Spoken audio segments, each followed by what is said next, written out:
All right, so welcome to one of our series on AI, artificial intelligence.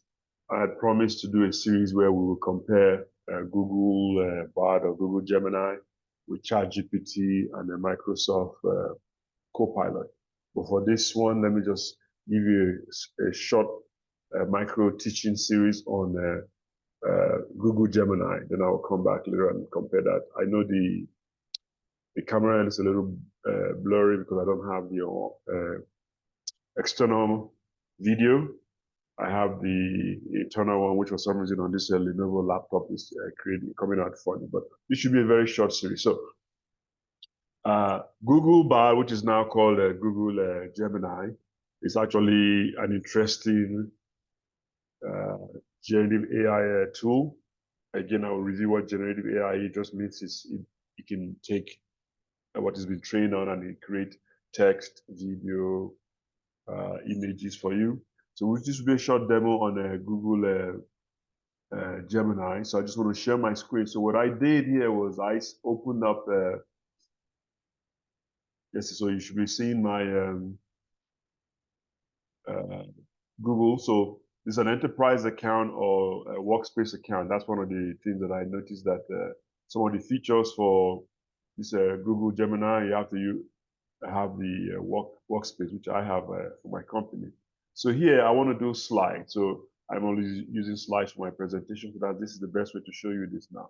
So here you go to Google Slide and then you will now use, so I've opened up a Google Slide. If I stop sharing this, I'll show you a Google Slide that I opened up to show you something. So in this Google Slide, or let's do a fresh one actually. So I'm going to open up Google Slide.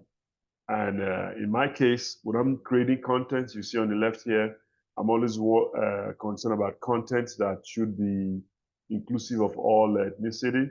So in this case, I'm going to do one involving Africans. And the issue I've learned is that you have to, the prompt is very important. You have to tell the prompt. So here, let's just say I want to do AI Africa. So I'm going to type, say, Google, give me African AI, and look at the picture it would generate. So with Google Slides, an option to the upper right-hand corner, and it takes a while. It creates an image based on obviously what is received. So when you get this image in your Google Slide, let me move this over here. I'm just going to open up a couple of pages. You will see it gives me this slide of a black lady. So I guess in the training data, it believes that all Africans are dark complexion, which is not necessarily true. And it's giving me male, it's giving me female. So let me just say African AI, let me put the word male, so you can see my type, and then I do create again on the upper right-hand corner. And it will give me, it says, sorry, I meant to say male, not male. So prompt is very important. It's garbage in, garbage out. So just be careful what your prompt says. Still, let's change this to say African AI. Let me say robot to help the generative AI find what I need. So when I now say male robot, let's see what it's going to give me on the right-hand corner. It takes a while to create. While it's doing this, let me just explain to you that what you tell the computer to do is very important. It can only give you what you ask, right? And so now see on here, and I have, it gives me, it's still female. So I'm going to say robot male and see what it comes up with. Or I can get a male robot. Yeah, it gives you Afrocentric pictures. Again, those of us that are very concerned about AI ethics or the bias in AI, when you look at these things, you can see how you need more what's called training data. So when I say give me male robot, look at what it gives me. Or let's open another slide so that I can close on here. So see this one here.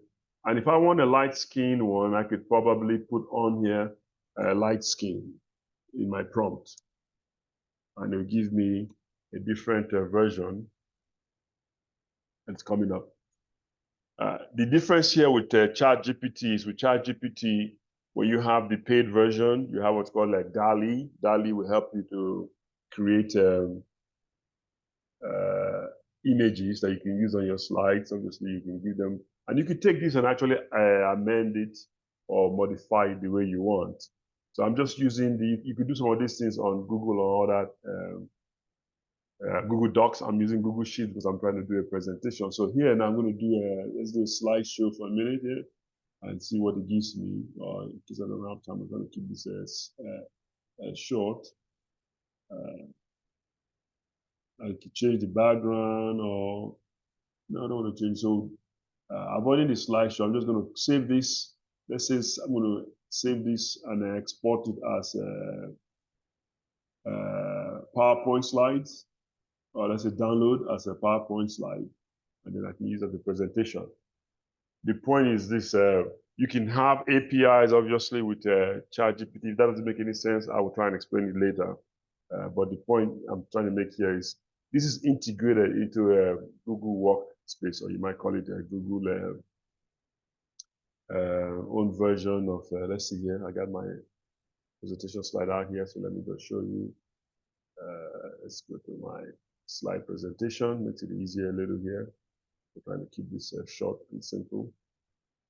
All right, so you see my slide in here that was created in there, and I don't have any words, so you can see how it made my life a lot easier, and it can make your life a lot easier in terms of what you're doing, because you no longer need to have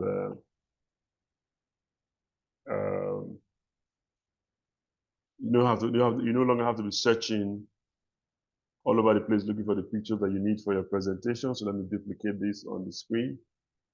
I hope you can see it on here. So it looks interesting.